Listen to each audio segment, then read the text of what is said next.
Ee, e, Hepinize merhaba. Hepinize merhabalar. Bugün sizinle beraber açtığımız yeni kanalda güzel bir şey yapacağız.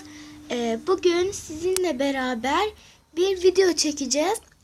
Bu videoda eski bir ayakkabıyı düzeltme videosu olacak. İsterseniz başlayalım. Evet, Hepinize merhabalar. Bugün sizinle beraber bir tane ayakkabı düzenleme videosu yapacağız. İsterseniz hemen başlayalım. Evet, ben böyle bir ayakkabı seçtim. Şimdi isterseniz başlayalım artık.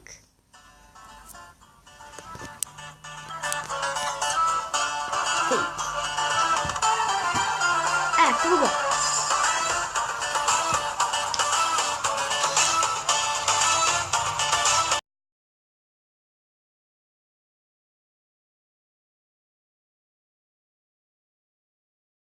Evet.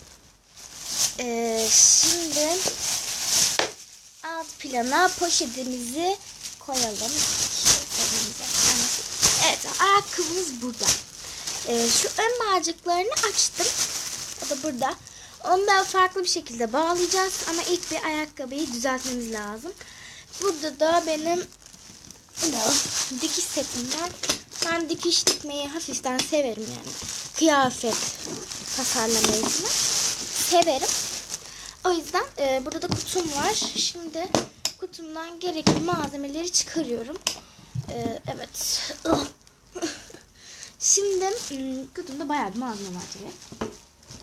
Şu pomponlardan koymak isterdim ama pomponlardan az sayıda var. Yani bir tane var.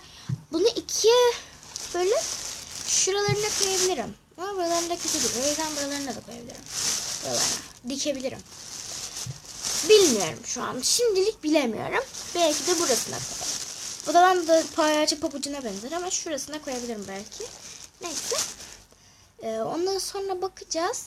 Benim şimdilik isteğim şuraya konabilir aslında. Yok. Buraya filan koyabilirim. Şuraya, tamam, buraya konulabilir. Ben bunun içinde merak ediyorum. Beyaz pamuk mu var? Yoksa bunun içinde kırmızı mı diye. O yüzden şimdi bunu bir ikiye keselim.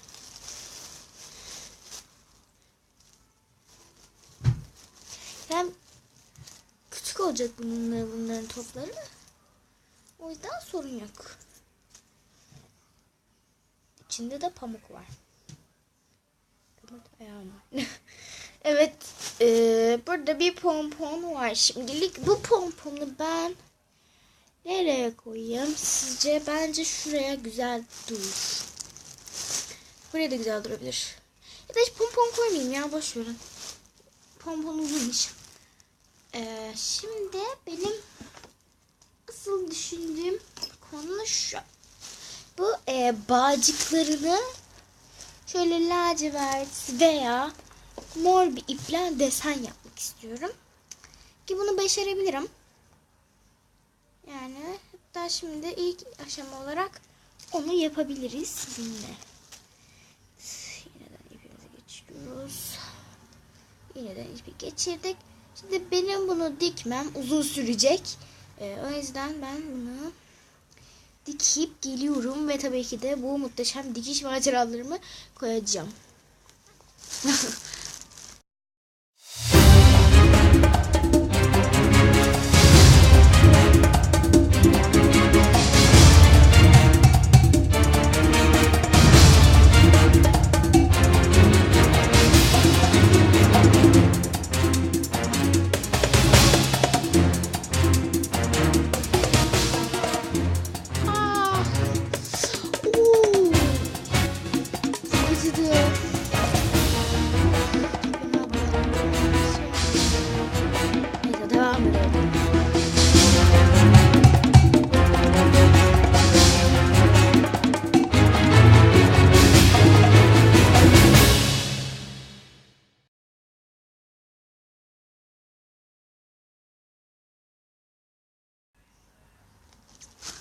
Arkadaşlar, daha bunun böyle bayağı bir yaptım da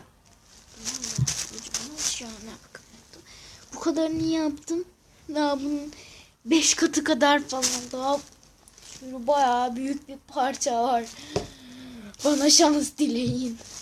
Nasıl yetiştireceğim bilmiyorum. Bana şans dileyin arkadaşlar.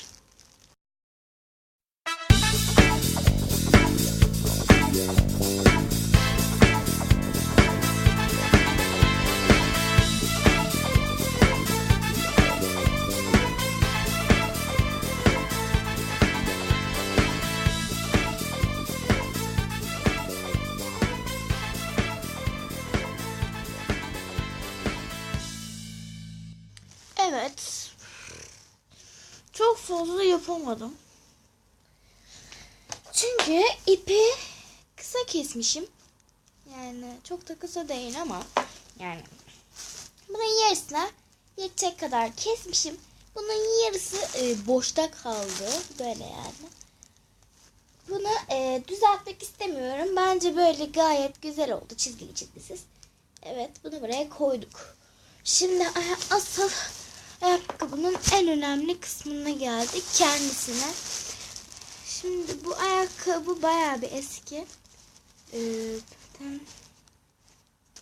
Bu ayakkabıyı birine ben hediye edeceğim.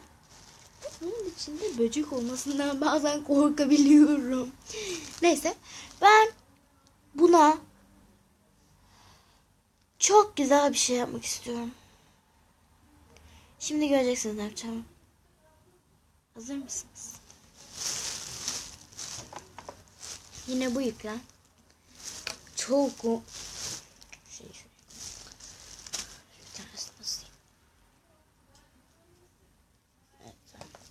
Şimdi bundan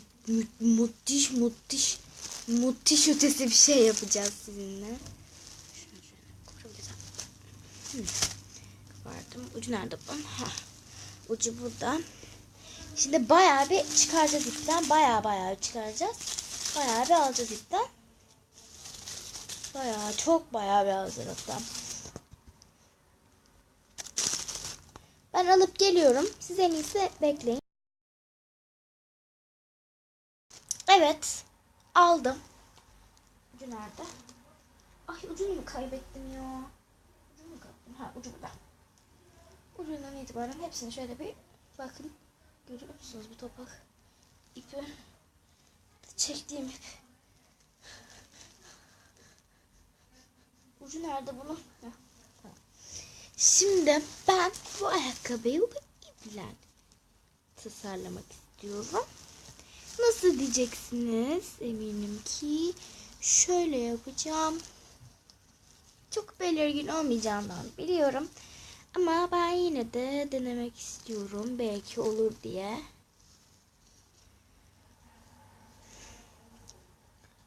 Şöyle yandan şöyle dursun.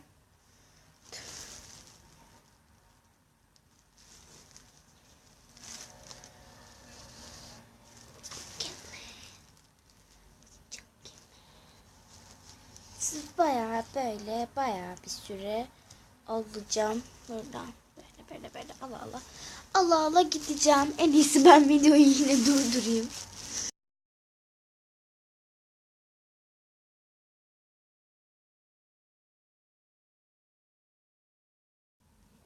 Olmuyormuş. Öğrenmiş olduk.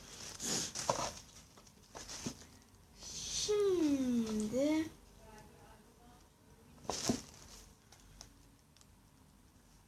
ayakkabıyı şuraya şeyler koyalım. Bunlardan yapsam olmaz mı? Olabilir. Şimdi onu patates yetecek mi? Yetmeyecek. Bu yetmez. Şu olabilir işte. Bu gayet uzun.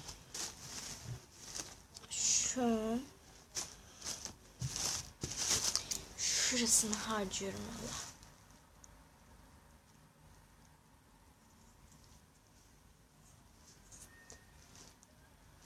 Ay ben müzik açacağım. Çok sıkıldım ya. Bir dakika durun.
güzel. Evet. İkinci olarak şu altlarını keçeli kalemle renklendireceğim. Onu da şimdi hemen bir keçeli kalem alıp geliyorum.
Evet, bitirdim ve bence gerçekten çok güzel oldu ya. Yani şöyle baştan geçirince burada işte öpücük emojisi, burada çizgiler, burada kalp, altı pembe, şu arka kısmı falan böyle buralarında noktacıklar, burada kalp, burada logo, burada da gülen surat. Limli çizgiler, en ortada da bağcık ve üçgenler. Bence gayet güzel oldu ya. Ya benim hoşuma gitti. Siz de beğendiyseniz yorumlara yazın. Evet. Evet, çok yorucu oldu. Çok bayağı bir yorucu oldu. Yani bence güzel oldu ama. İyi bir sonuç çıktı. Yani güzel oldu bence bu ayakkabı. Benim hoşuma gitti yani. Siz ne istiyorsanız yapın. Evet. Evet. Çok yorucuymuş ya. Evet, benim videomdan bu kadar. Beğendiyseniz beğen tuşuna basmayı unutmayın. Kanalıma da abone olmayı unutmayın. Seviyorum. Bye bye.